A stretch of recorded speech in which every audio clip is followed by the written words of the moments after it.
Good CrafterNoon makers, and welcome to another CrafterNoon adventure. Today we're going to be taking the simple Perler bead and making a mystical rainbow unicorn. At the same time, learning what Perler beads are all about and why you should have some. So let's get started on today's project. So for today's project, we will need Perler beads, a pegboard of your choosing. This pegboard actually was found on the website thingiverse.com. It's a website where you can find 3D models ready to print on our 3D printers.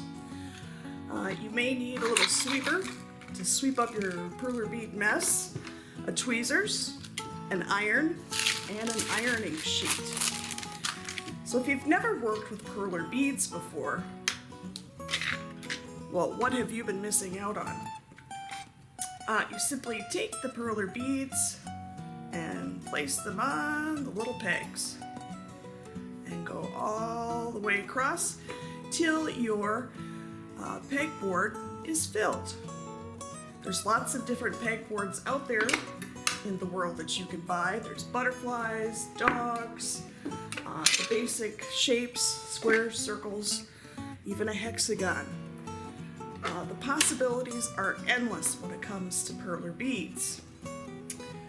So since you really don't need to watch me filling in this pegboard, I'm going to tell you a little bit about what Perler beads are.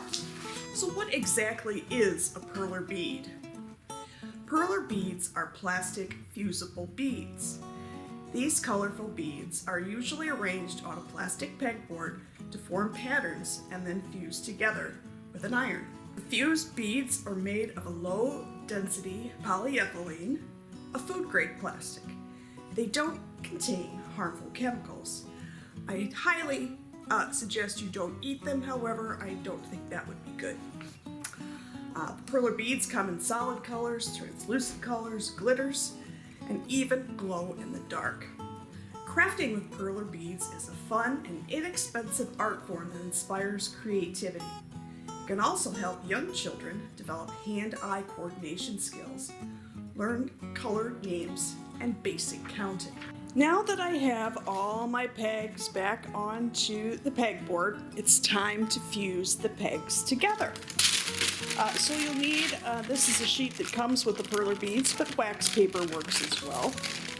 Set your iron to medium-ish, and kids, don't try this at home alone. Make sure mom or dad or some other adult is there to help you.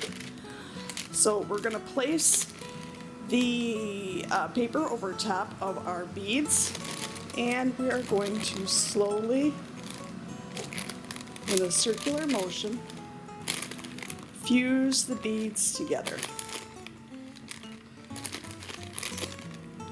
You don't want to press too hard or you'll smash them. And you can see through the wax paper when they start to fuse together. I'm just going to put it right on top like this. Make sure you don't have the steam on. I forgot to turn the steam off.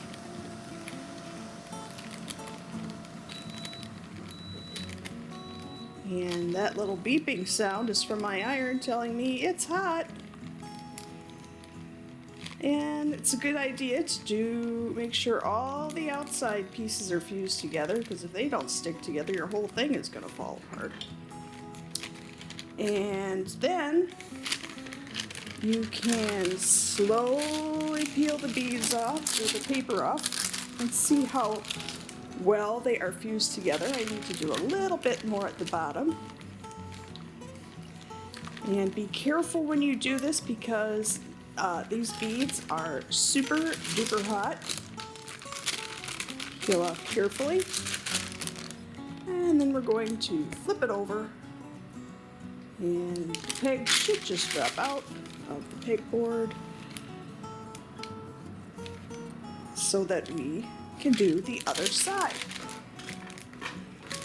And once again, go in a slow circular motion until you achieve the desired fused state. Some people like to keep one side so that they're open, I find when you do that, sometimes the beads fall apart.